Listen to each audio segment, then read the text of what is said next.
Hello friends, welcome back to my channel. मैं हूं आपकी फ्रेंड वर्षा। आज की इस वीडियो में यहाँ पर हम बात करेंगे नेट एग्जाम के बारे में। आप लोगों की बहुत टाइम से क्वेरी आ रही थी कि मैम नेट एग्जाम क्या होता है, नेट और जेआरएफ में क्या अंतर है, हम क्या चीज़ दें, नेट दें या जेआरएफ दें, हमारे लिए कौन सा बेटर रहेगा।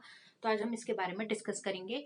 वीडियो को लास्ट तक देखिएगा। अगर आपको वीडियो पसंद आती है तो वीडियो को लाइक कीजिए, फ्रेंड्स के साथ शेयर कीजिए और किसी भी तरह की कोई भी क्वेरी हो तो प्लीज़ जरूर बताइएगा।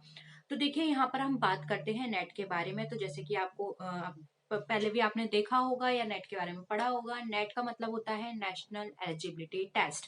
ठीक है। नेट का एग्जाम स्पेशली वो लोग देते हैं जिनको असिस्टेंट प्रोफेसर के लिए अप्लाई करना है, कि अगर वो पीएचडी करना चाहते हैं तब भी वो नेट देते हैं। और अगर हम जीआरएफ की बात करें तो नेट और जीआरएफ में कोई भी अंतर नहीं है।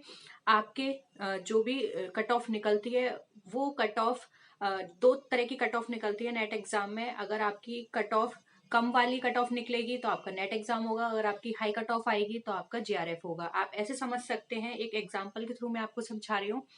फॉर एग्जांपल, जीआरएफ की कट ऑफ गई 70, तो हमारी नेट की कट ऑफ जाएगी 65। तो आप ऐसे समझ सकते हैं, अगर आपने ये एग्जाम फिल किया है और आपने नेट एंड जीआरएफ दोनों के लिए अप्लाई किया है, तो अगर आपके 70 मार्क्स आते हैं तो आप नेट विद जीआरएफ क्लियर हो जाएगा आपका। और अगर आपके 65 आते हैं तो सिर्फ और सिर्फ आपका नेट क्लियर होगा।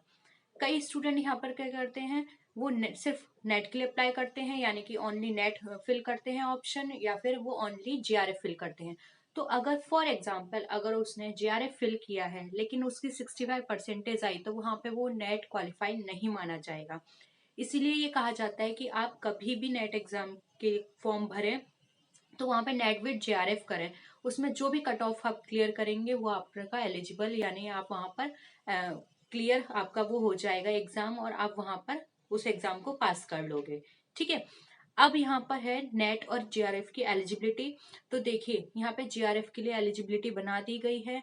यहाँ पर जीआरएफ जो है आप एक पर्टिकुलर एज तक ही दे सकते हैं, उसके बाद आप जीआरएफ नहीं दे सकते, जबकि नेट के लिए ऐसा नहीं है, नेट आप उसके फर्दर भी दे सकते हैं। ठीक है।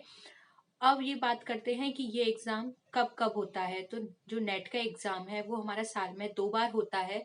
एक होता है आपका जुलाई में और एक होता है आपका दिसंबर में। तो आपके पास साल में 2 बार चांस है। अगर आप एक बार तैयारी करके भी उसको क्लियर नहीं कर पाते तो आपकी स्टडी दूसरी बार में काम आ जाएगी। ऐसा नहीं है कि एक साल तक आपको वेट करना पड़ेगा। ठीक है। इसमें 2 पेपर होते हैं। फर्स्ट पेपर होता है जो कि कॉमन पेपर है। सेकंड पेपर होता है जो कि सब्जेक्ट से रिलेटेड है। इसमें बहुत सारे सब्जेक्ट्स हैं, जैसे कि commerce, Hindi, English, history, geography, Urdu.